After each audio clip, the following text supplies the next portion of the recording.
వచ్చి మీ అందరికీ సేవ చేస్తానని ఈ సభాముఖంగా తెలియదు. జగన్మోహన్ రెడ్డి త్వరలో జైలు వేయడం ఖాయమని జనసేన పార్టీ అధ్యక్షులు కొనుగోల పవన్ కళ్యాణ్ అన్నారు.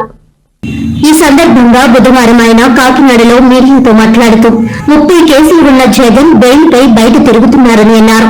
కాకినాడ పార్లమెంట్ నియోజకవర్గం అభివృద్ధి చెందాలంటే జనసేన పార్టీ అభ్యర్థి తంగెళ్ల ఉదయ్ శ్రీనివాస్ కు ఓటు వేసి గెలిపించాలని పవన్ విజ్ఞప్తి చేశారు.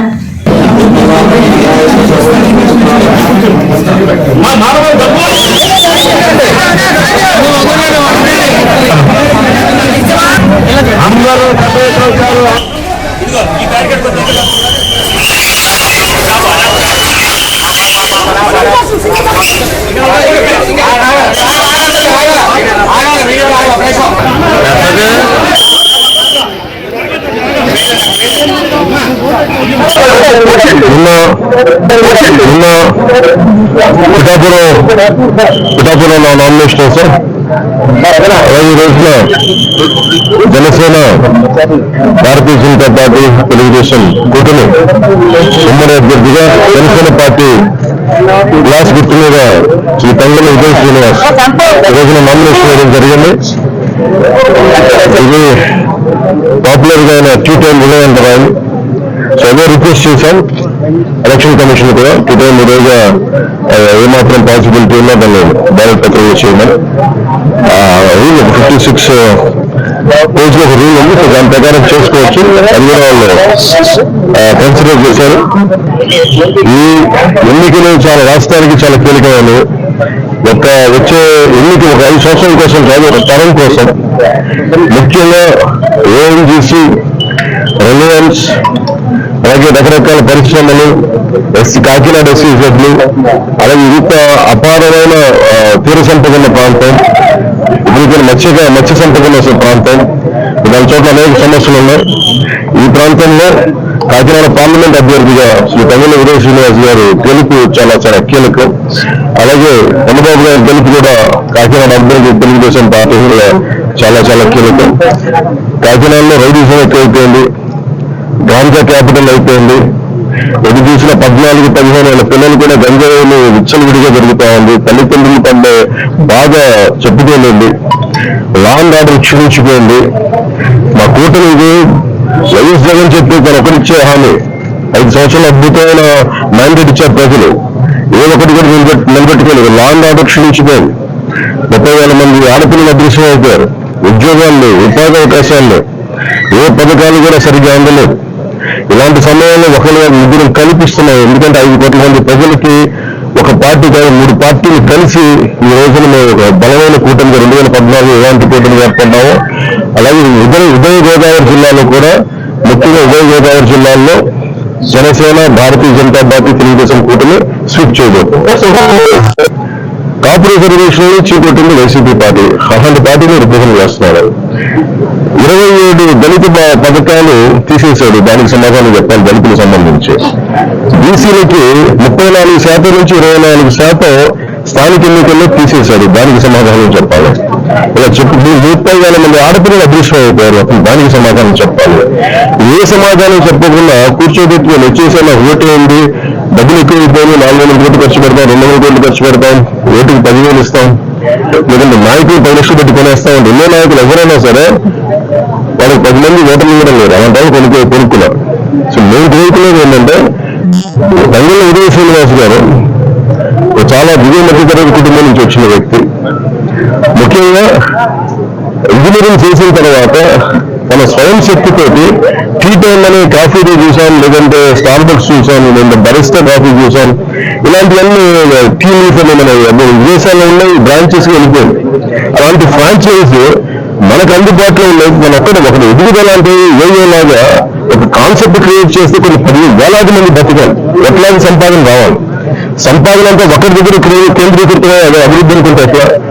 టీ టైం నిర్వహణ చేసింది తంగెళ్ల ఉదయ్ శ్రీనివాస్ చేసింది ఏంటంటే ఒక టీ టైం అనే కాన్సెప్ట్ పెట్టి మన టీ పొడి తయారు చేసుకొని ఇక్కడ డార్జిలింగ్ కింద మేగపల్లి రకరకాల మిక్చర్స్ కలుపుకొని ఏటీ బాగుంటుంది రీసెర్చ్ చేసి 2-3 సంవత్సరాలు ఒక చిన్న షాప్ స్టార్ట్ చేసి అది అందరికీ ఆమోదయోగ్యంగా మేము ఇంకో షాప్ పెట్టుకుంటాం. అలాగనే విలువల ప్రవర్తనాలు ఈ రోజున వేలాది బ్రాంచ్లు అయిపోయింది భారతదేశం అంతా.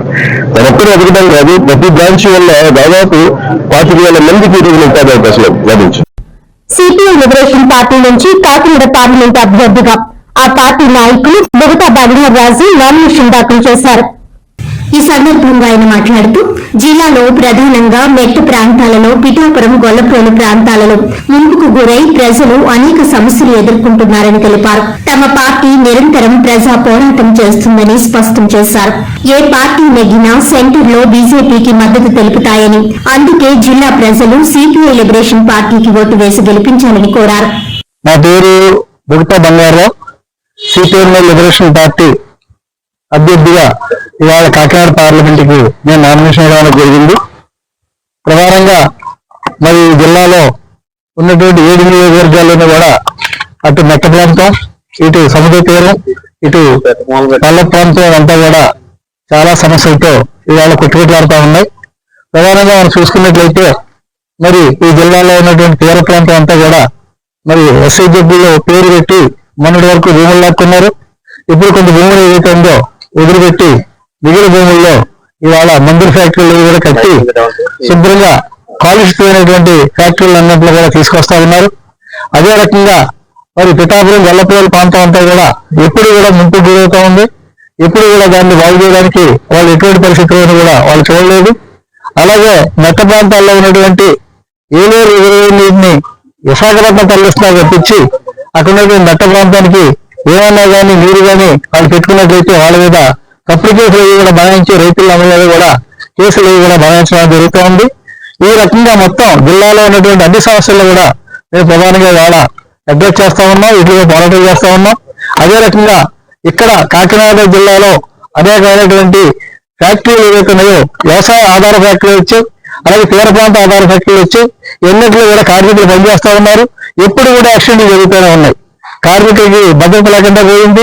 అక్కడ గ్యాస్ లీక్ అవుతూ ఉంటది, ఇంకో ఇక్కడ బంద్ అవుతూ ఉంటది, ఇంకో చోట రకరకాలుగా మొత్తం ఏదైతే ఉన్నదో కార్మికులకి చనిపోతా ఉంటే కనీసం వాళ్ళ ఎక్స్‌గ్రేషియా కూడా ఈ ప్రభుత్వం కానీ ఆ ఫ్యాక్టరీ యాజమాన్యం కానీ ఎక్స్‌గ్రేషియా కూడా ఇవ్వలేనటువంటి పరిస్థితుల్లో ఇవాళ కాకినాడ జిల్లాలో ఆ రకమైనటువంటి పరిస్థితులు ఉన్నాయి.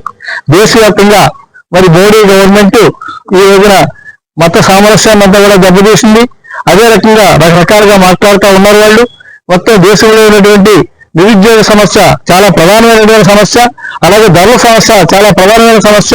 ఈ రోజున వస్తున్నటువంటి కష్టపడుతున్నటువంటి డబ్బులు కూడా ఇవాళ సరిపోని పరిస్థితుల్లో ఇవాళ అంతా కూడా ఉన్నది. అధ్యాత ఎన్డీఏ ప్రభుత్వం ఇవాళ దేశవ్యాప్తంగా ఉన్నటువంటి ఎన్డీఏ ప్రభుత్వాన్ని గద్దె దించాల్సిన అవసరం ఉంది. ఢిల్లీలో ఖచ్చితంగా పేదల గొంతులు ఏదైతే ఉందో, పేదల పోరాటాలు ఏదైతే ఉన్నాయో ఖచ్చితంగా మా CPM liberation party Delhi parliament లో వినిపించడానికి మేము కంకణం పెట్టుగా ఉన్నాం. అదే రకంగా ఈ రాష్ట్రానికి వచ్చేటప్పటికి మరి సంక్షేమ పథకాల పేరు చెప్పి ఉన్నటువంటి జగన్ బాబు గారు సంక్షేమమే ప్రధానమైన అభివృద్ధి అని చెప్పేసి ప్రజల కళ్ళబొల్లి మాటలతో కప్పిపెడతా ఉన్నారు. ఇవాళ ఇక్కడి నుండి పక్కకు కానీ రోడ్లు చూసినట్లయితే ఒక్క రోడ్డు కూడా కనీసం మనుషులు మామూలుగా స్కూటర్ కూడా వెళ్ళలేనటువంటి పరిస్థితులు ఇవాళ రోడ్లు చాలా అధ్వానంగా ఉన్నాయి. ఇవాళ అభివృద్ధి ఏమీ లేదు. కనీసం ఉద్యోగ భద్రత కూడా లేదు. కనీసం ఉద్యోగస్తులకి, యువకులకి ఉద్యోగం కల్పించేంత ఉపాధిని కూడా చూపించడం లేదు ఈ జగన్ ప్రభుత్వం. అందుచేత జగన్ ప్రభుత్వానికి ఓటేసిన, అలాగే ఎన్డీఏ ఓటేసిన, ఇదంతా కూడా బీజేపీ ఓటేసినట్టు కాబట్టి ఖచ్చితంగా మరి సిపిఎం లిబరేషన్ పార్టీ ఓటేసినట్లయితే ఖచ్చితంగా పోరాటాలు చేస్తామని చెప్పేసి ఇప్పుడు పోరాటం చేస్తుంది, ఎప్పుడు పోరాటం చేస్తుంది, మేము ప్రతిపక్షంగానే ఉంటామని చెప్పి సందర్భంగా మేము భావన చేస్తా ఉన్నాం. డాక్టర్ బిఆర్ అంబేద్కర్ కోనసీమ జిల్లా మండపేట వైఎస్ఆర్సీపీ అభ్యర్థి తోటకూరి